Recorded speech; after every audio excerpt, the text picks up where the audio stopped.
asalaamaaleykum waa Sénégal maa ngi nuyu ku ci nekk sa tur ak sa sant ku ci nekk fa nga toog fekk naa la fa ne la jàbb loxo maa ngi massawu sénégalais yi ci li nga xamante ni mooy mbas mi di Covid-19 dugg fi lëmbe réew mi di rey suñu yaay yi di rey suñu papa yi di rey suñu maam yi léegi bàyyeetul sax suñu ndaw ñi mu nekk tiis nekk métit nekk lu diis loo xamante ni yàlla wàcce na ko suñu kaw di ñaan yàlla mi ñu ko wàcceel mu teggilaat ñu ko ci jàmm ak salaam damay profiter aussi ci occasion bi di jaale képp ki nga xamante ni ñàkk nga ci sa bakkan ak képp koo xamante ni ñàkk nga ci sa mbokk ñëpp ñi ci faatu yàlla yërëm leen xare leen ca aljana ya gën a kawe. damay jéggalu aussi la presse sénégalaise parce que j'avais annoncé une conférence de presse mais vu le contexte sanitaire je peux pas vraiment dajale lu tolloog plus de 100 ou 200 journalistes dans une salle pour war a man tamit mën a nekk kii participer ci liy propager ce virus bi nga xamante ni ñëpp dañ ne nañ leen mànkoo booloo pour jëlee ko fi di profiter aussi di remercier la presse crédible la presse sénégalaise crédible les journalistes yi nga xamante ni ils m'ont appelé depuis hier ils n'ont pas arrêté de m'appeler pour vraiment soutenir pour vraiment encourager et pour vraiment même donner des conseils maa ngi leen di jaajëfal xam ngeen seen bopp yéen ñëpp vous avez été très nombreux alhamdulillahi rabbil alamin damay sant yàlla bu baax a baax a baax ndax je ne suis ni surpris je ne suis aussi ni étonné je ne suis aussi ni vraiment surpris je suis dans l'espace public nekk un activiste confirmé nekk quelqu'un qui défend le droit humain nekk quelqu'un qui se bat pour des causes nobles nekk koo xamante ni ça fait 25 ans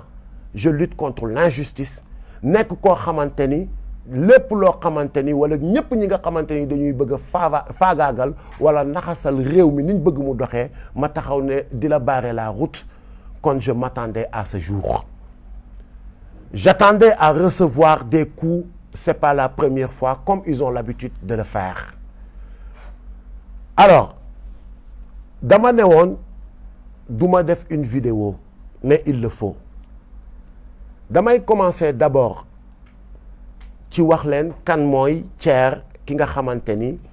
moom moo ma filmé en mon insu dans sa voiture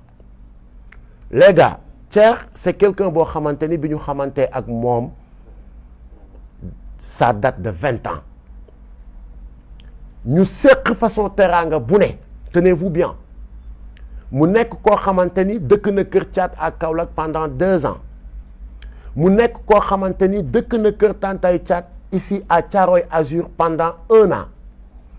mu nekk koo xamante ni wax dëgg yàlla à mon insu il se permettait d'aller à Kaolack seeti gi sama yaay yendu fa des fois même fanaan fa suy ñibbi jël xaalis sax jox ko ne ko yaay booy sama ñaan laa jël si woon yow yaay sama sëriñ sama gaañi kii mooy Thier pour ngeen xam li ñu seq ak moom wala fi ñu jaar ak moom kon ku mel noonu su fekkente ni am na intention def lu bon wax dëgg yàlla ay la yëwan man mënuma ko xam mënuma ci am ñaawu njort parce que 20 ans du 1 an 20 ans du 5 ans la nekk nag ca gannaaw Thier ba ñu war a mën a toog ci otom pour mu enregistrer ma loolu lu ñuy dugg la peut-être après ci poursuite dossier bi li tax ma ne damay def vidéo su fekkonte ni y avait pas transaction d'argent du ma ci yëy yàbbi mais da ngeen gis ci début vidéo bi mu am une transaction d'argent boobu li ko waral du lenn lu dul ñëpp xam nañ ma ci samay activité à part mon métier d'artiste damay bay damay jaay oto je suis dans l'élevage Thier moomu ñu seq mbirum jaay oto mu gis sama benn oto mu bëgg ko mais malheureusement tombé wuñu d'accord ci prix bi ba keroog mu gis sama benn oto Hyundai Veloster j'ai les papiers avec moi mu ne ma finalement jaay ma bii sama jabar laa koy jëndal ma ne ko amul benn problème bii mën naa la ki defal xewal ñu tombé d'accord ci 5 millions ah mu indil ma une avance de 2 millions bi ma indilee avance su 2 millions demaat tuuti 30 minutes woo ma ne ma dama fàtte suma kalpe sama carte ki la ne et je dois 500 000 à quelqu'un maa ngi wàññeekuwaat nga abal ma 500 000 bi ma ne ko d'accord mu ñëwaat ma jox ko 500 000 bi garder les 1 million 500 film boobu ngeen di gis ci début bi ma toogee ci oto bi ñu waxtaan plané entre copains mu yëkkati 3 millions jox ma ko pour le reliquat ne ma lii ñaata la ma ne ko 3 li nekk fële ñaata la ma ne ko 1,5 mu ne ma muy ñaata ma ne ko 4,5 mu des ñaata ma ne ko 500 000 donc vidéo bi leeral na boppam kon gis ngeen ko waaye juste que ni comme dafa indi woon jiixi jaaxa ci transaction xaalis bi il fallait vraiment dire à vous les Sénégalais que ni transaction d'argent bi lii mooy li ko wundu lii mooy li ko waral pas autre chose waaye ce site pourri bi nga xamante ni moom moo dugal vidéo bi am lum ca dagg automatiquement dugal affaire bi ci waxtaanum visa bi nga xamante ni man ak sama xarit boobu seq nañ ko mu may demander une aide pour évacuer son enfant bu war a faju ji en France ah ay waay man de je pense que ni jàmbur sax dégg ngeen ni kilifa taxawu na ko assisté na ko ba keroog yàlla di ko defal jàmbam ci ay besoin qui n'a pas un ami boo xamante ni ñëw na solliciter la nga aidé ko automatiquement sur la vidéo la même vidéo gis ngeen ma jël suma téléphone commencé woo sama ay njegeñaale pour laaj leen le numéro du consul pour trouver un rendez-vous d'urgence un rendez-vous officiel d'urgence ah gars yi sama gars yi je pense que ni ku nekk ci njëndum visa wala njaayum visa tu vas pas appeler le consul et tu vas pas trouver un rendez-vous avec le consul boo demee ci consul bi lan nga koy wax consul jaay ma visa seetaan leen vidéo bi seetaan ngeen ko ay borom xel ngeen amul fenn foo xamante ni man ak Thier wax nañ ci ay jaay ma visa jëndal ma visa et je pense que ni c'est trop sale benn site bu pourri taxaw xëy xaw ma lan la ci jublu pour faagaagal ay citoyens Thier nag bi nga xamante ni moom expliquer naa leen fi ñu jaar ak li ñu seq loolu lu ñuy lijjanti la avec la justice. ca site boobu ma gis ñu bind escroquerie trafic de visa gis même un jugement gis même que ni man dama am sa ay plainte sama dos man de yéen sénégalais yi fi ma toog di wax ak yéen amul benn police boo xamante ni woo na ma wala benn gendarmerie ne ma kilifa da nga fi am une plainte tu dois venir répondre ba fi may wax ak yéen dégguma ko yëguma ko amul ndax sequma ak benn sénégalais lu muy xëyee war ma mun a porter plainte site boobu jugé ma te man dew ma tribunal taxawuma devant le juge ba juge bi génne ay verdict di ma taxé de escroquerie ak de trafic de visa ah loolu sama gars yi c'est un site qui est habitué à ces faits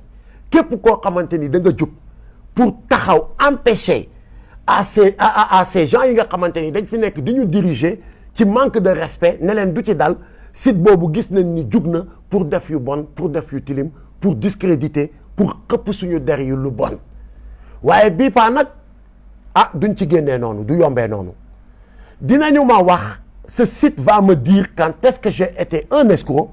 et ce site va me dire aussi quand est-ce que j'ai trafiqué de visa s'agissant de visa li ma ci xam mooy sama groupe war a déposer pour une tournée ñu woo ma ne ma vous avez un dépôt demain à 11h ma jël suma passeport yóbbu ko ak les documents d'invitation fi festival bu ñu war a dem wala concert bu ñu war a dem présenter ko ñu juger may ñu visa ñu dem suñu tournée ñibbi si waat ci jàmm ak salaam